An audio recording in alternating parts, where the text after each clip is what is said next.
Hola, ¿cómo estás? I hope you're well. Today we're going to be talking about George T. Stagg.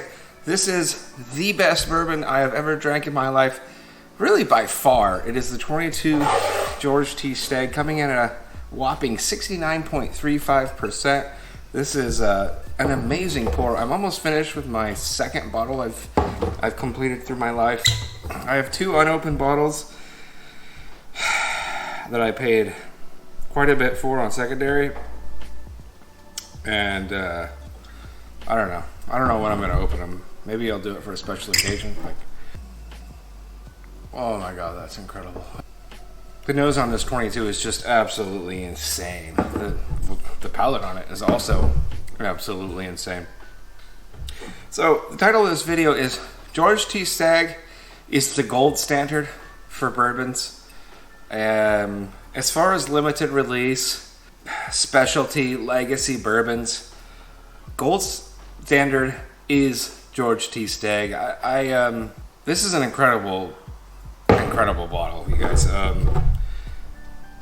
Year in and year out, this thing produces, the George T. Stagg line of BTAC always produces something, from anywhere from spectacular to incredible.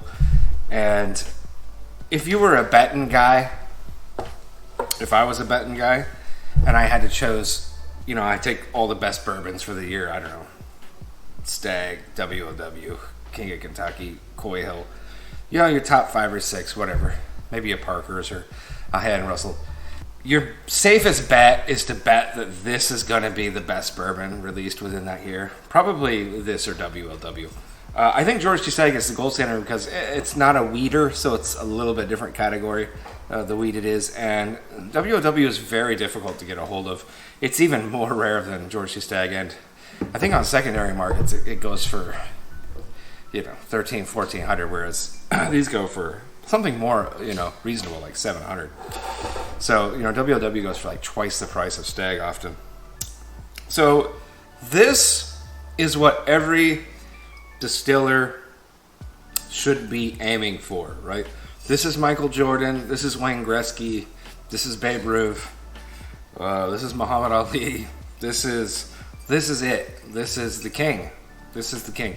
This is what everything bourbon should be. And as far as I'm concerned, as I said, year in, year out, I'm going to bet that this is the best bourbon of the year. And most of the time you're going to be right. Now there's going to be outlier years where sometimes something will, appear underdog, but year in and year out, you look at the 80s, the championship lists of the 80s basketball era.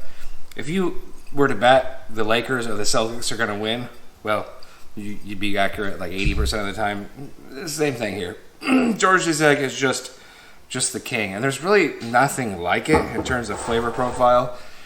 Mouthfeel is just, it is something almost of a religious experience drinking this stuff. This 22 has this dark cherry candy and licorice, the black licorice, tiny bit of the shoe polish, but in the best possible way, like underneath all this candy.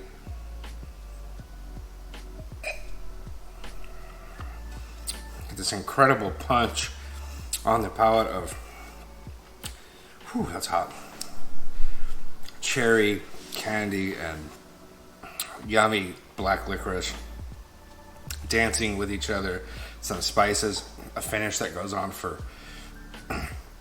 5 minutes. The finish never stops. It's just incredible. But that's George T. Stagg for you. I'm here to say, if you can get this bottle for $500, do it. I'd pay $500 for one of these, especially a good one. So the 2020 and the 2023 weren't as strong. I have had those too, but I'd probably still pay $500 for them. If you're going to buy anything on secondary, make it one of these, man. This is worth your bang for your buck. And you think about a WOW is like $1,300, $1,400, and these are going, I think, on secondary nationally, something like $700, right?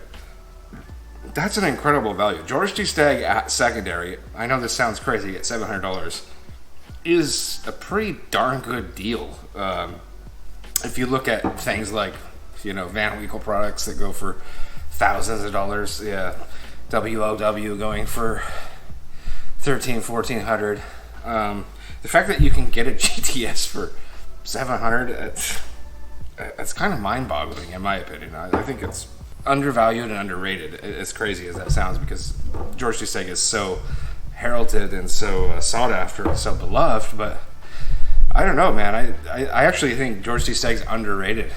I really do. I think, as I said, this is platinum. This is the gold standard. This is everything bourbon should be.